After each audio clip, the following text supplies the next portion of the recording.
Bonjour à tous les amis et bienvenue dans ce 7e épisode de Tutorterra. Donc aujourd'hui, épisode qui portera sur le Skeletron primaire, qui est le tout dernier boss du jeu. Donc c'est donc le dernier tutoriel sur les boss du jeu. On va être triste mais c'est pas grave. Donc à savoir que c'est un boss extrêmement difficile, donc c'est le dernier du jeu, fait que c'est logiquement le plus difficile du jeu. Et que pour le vaincre, il va vous falloir presque obligatoirement avoir vaincu le destructeur et les jumeaux. Donc moi personnellement j'ai essayé avec des armes qu'on n'avait pas si on n'avait pas détruit le destructeur ou les jumeaux et j'ai jamais réussi. Donc voilà, je vous conseille grandement de les avoir détruits.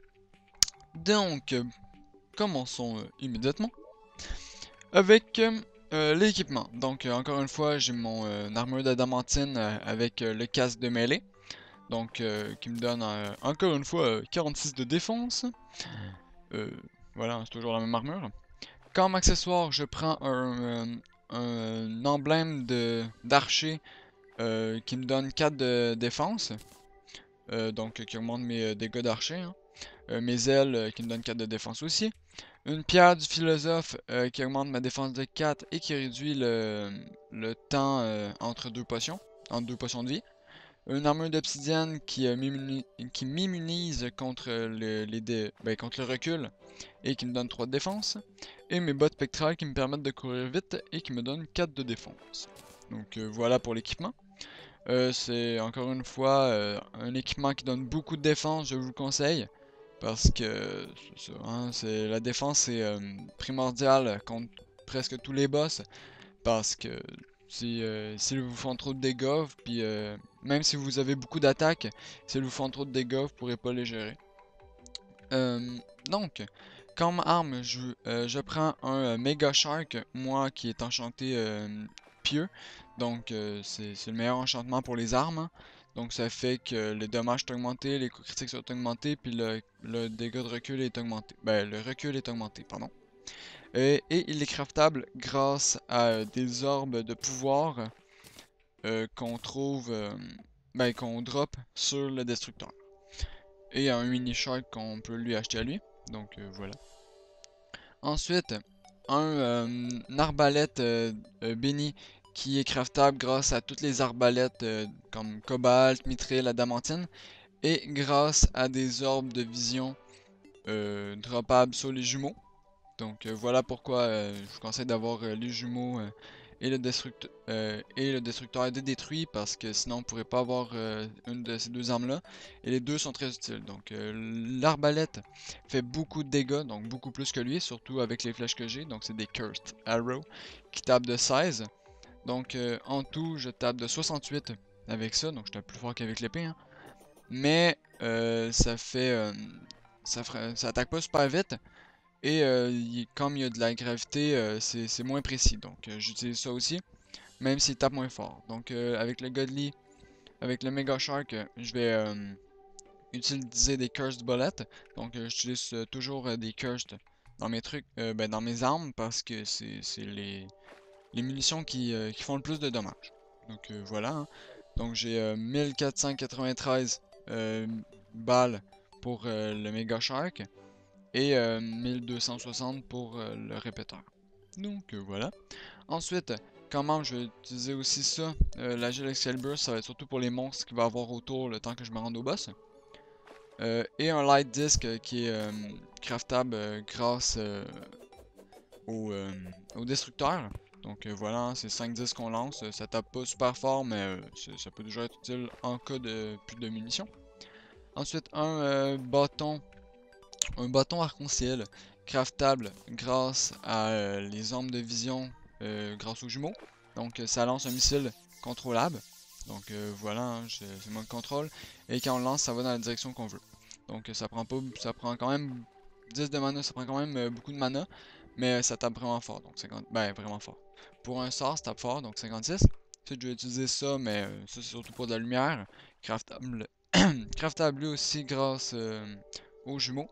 Et la harpe qui fait pas beaucoup de dégâts mais qui transperce, donc je vais peut-être pas l'utiliser contre le squelettron. C'est pas super utile, mais je l'amène au cas où. Hein. Et ensuite pour les potions, je vais avoir la Hunter Potion, donc potion de chasseur qui me permet de voir les ennemis. Donc à savoir que le squelettron a 4 bras celui-ci, donc le squelettron normal qui est le gardien de donjon, il a seulement 2 bras. Mais le squelettron primaire en a 4. Donc un bras canon qui lance des bombes, un bras avec une scie qui fait juste beaucoup de dégâts, un bras avec une pince qui fait un petit peu moins de dégâts que la scie, et un bras avec un laser qui lance des lasers semblables à celui des jumeaux ou du destructeur. Donc voilà. Donc c'est très utile pour savoir son ou ses bras parce que ça permet juste de mieux voir les ennemis. Surtout qu'on peut le vaincre seulement la nuit. Donc voilà. Ah ben les potions je peux les laisser là en fait. Une potion d'archerie pour augmenter le dégât de mes flèches et la vitesse de mes flèches. Une potion de peau de fer qui augmente ma défense de 8. Une potion de rapidité qui augmente ma vitesse de mouvement de 25%. Une potion de pouvoir magique qui augmente mes dommages magiques de 20%. Et une potion de régénération qui augmente ma régénération de vie. Et comme toujours, la potion que j'utilise, ça va être une Greater Healing Potion qui restaure 150 de vie. Donc voilà, je vais me rendre immédiatement sur la plateforme. Et la plateforme sur laquelle je veux battre le boss. Hein. Donc conseil, une plateforme plate. Normalement, j'aurais pu le battre sur de l'eau. Mais je sais pas, j'avais pas envie. J'avais pas envie. Et de toute façon, il reste en général au-dessus de nous. Donc c'est pas super utile de le battre au-dessus de l'eau. Donc de préférence une longue plateforme. Donc celle-ci fait presque la moitié de la map. Donc elle fait. Donc voilà, elle est très très longue. Ça a été très très long à faire. Mais c'est la plateforme que j'utilise en général pour les boss. Avec l'autre qui est de l'autre côté de ma maison par là-bas. Donc, pour vous parler un peu du boss, donc, salut corrupteur. D'accord. Donc oui, il y a de la corruption en dessous, donc il y a des corrupteurs qui viennent, mais ils sont tout le temps en dessous, sont en dessous de la plateforme, donc ils peuvent rien me faire. Donc, pour parler du boss, le boss a deux phases, comme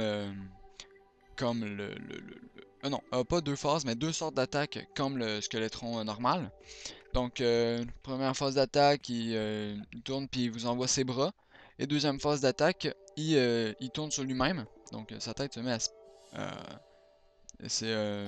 à tourner sur elle-même. Donc, et il fait beaucoup plus de dommages. Donc, en normal, la tête vous fait 50 de dommages. Quand elle tourne, elle vous en fait 100. Donc, moi, il m'en ferait environ 40. 40 sur 400, c'est quand même le 10e de ma vie. Donc, c'est beaucoup. Il a 300 de vie en tout. Et il a 25 de défense normalement et 50 quand il tourne. Donc quand il tourne, il y a plus de défense, mais il est plus facile de toucher aussi. Donc voilà. Chaque bras ont 10 000 de vie chacun.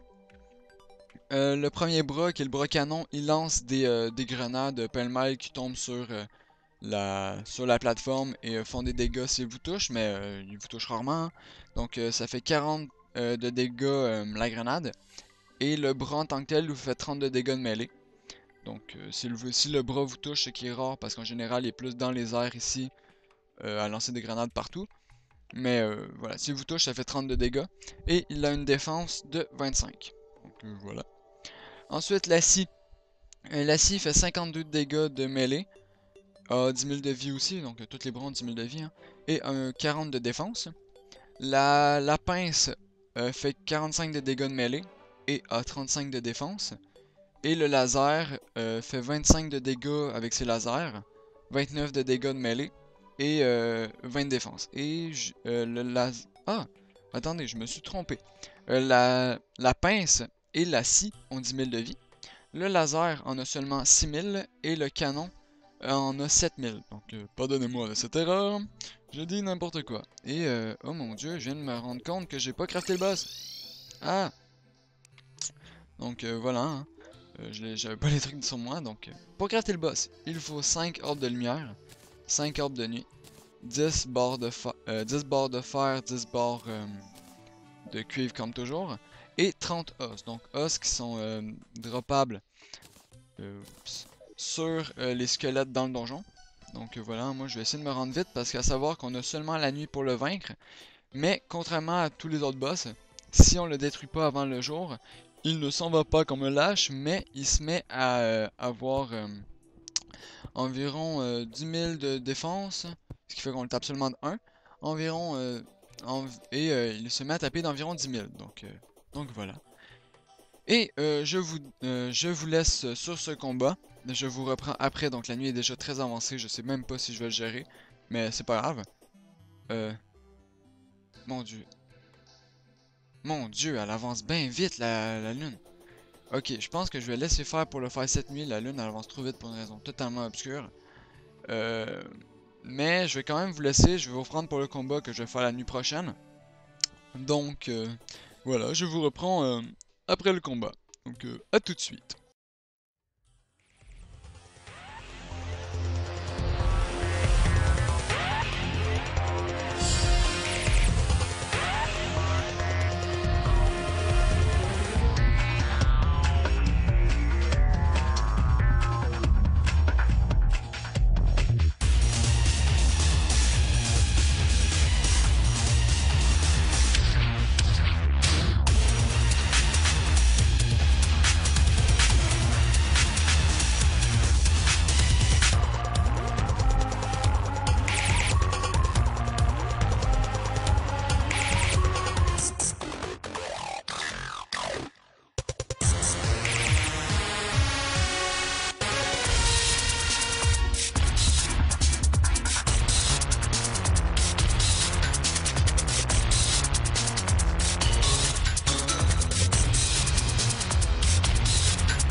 Rebonjour à tous les amis. Donc voilà, je viens de détruire le squelettron primaire. Donc le squelettron primaire, quand il meurt, il laisse tomber des Greater Healing Potion, beaucoup d'argent et des Soul of Fright ou des orbes de frayeur qui sont des orbes de frayeur, pardon, pas des orbes, qui permettent de avec les orbes de vision et les orbes de pouvoir, les orbes, pourquoi je dis des orbes? Des armes de vision et de pouvoir, de faire le reste, la dernière partie, soit les Hallowed Greaves ou les bottes bénites. J'ai toujours pas vérifié c'était quoi. Donc ils permettent de faire la dernière partie de l'armure Hallowed. Et aussi de faire le meilleur outil du jeu qui est le Handrax en anglais. En français ça doit être... je sais pas. Mais qui est, en fait, si on combine 5 armes de terreur, de frayeur, pardon, 5 armes de pouvoir et 5 armes de vision, avec toutes les tronçonneuses et toutes les perceuses, le meilleur outil du jeu. Donc ça donne 200% de pickaxe power, 10% de axe power et 85% de hammer power. Donc en fait, en un outil, on a les on a les trois outils principaux. Ben les trois outils tout court. Donc le Hamdrax, c'est une pioche, une hache et un marteau. Donc voilà, une armée gobelin. Ah, c'est le fun. Ensuite, on peut faire Gungnir, qui est la meilleure lance du jeu. Donc, qui est très puissante, c'est la plus longue et la plus puissante lance du jeu. Un lance-flamme qui... j'ai peur que les gobelins arrivent pendant que je vous parle, mais c'est pas grave. Un lance-flamme qui utilise du gel et qui fait un lance-flamme. Ça ressemble un peu euh, aux flammes oh mon dieu, je perds mes mots. De la deuxième phase des jumeaux, c'est comme les flammes vertes qui crachent. Mais c'est des flammes orange à place.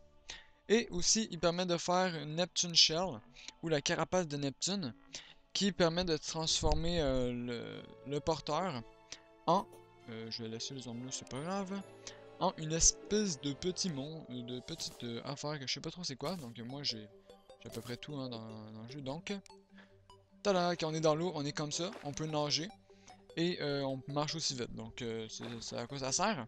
Ensuite, je vais vous montrer Gungnir puis le Amdrax. Donc Gungnir qui, voilà, hein, c'est la lance est très longue. Donc, et le Amdrax qui est très puissant aussi. Donc voilà. J'espère que ce tuto vous aura plu. Euh, Laissez un j'aime si vous avez aimé, mettez-le en favori pour le retrouver plus facilement. Et laissez un commentaire pour s'il y a quelque chose que vous avez pas très bien compris ou que j'ai pas expliqué, demandez-moi là, ça va me faire plaisir de vous répondre. Et abonnez-vous si ce n'est pas encore fait. C'était Sharda pour ce tuto sur le Skeletron primaire. Donc je vous dis bonne chance avec vos propres Skeletron Prime. Et à la prochaine, dans un prochain tuto, qui ne portera pas sur les boss parce que je les ai tous finis, logique, mais je vais voir sur quoi il va porter. Donc, à la prochaine.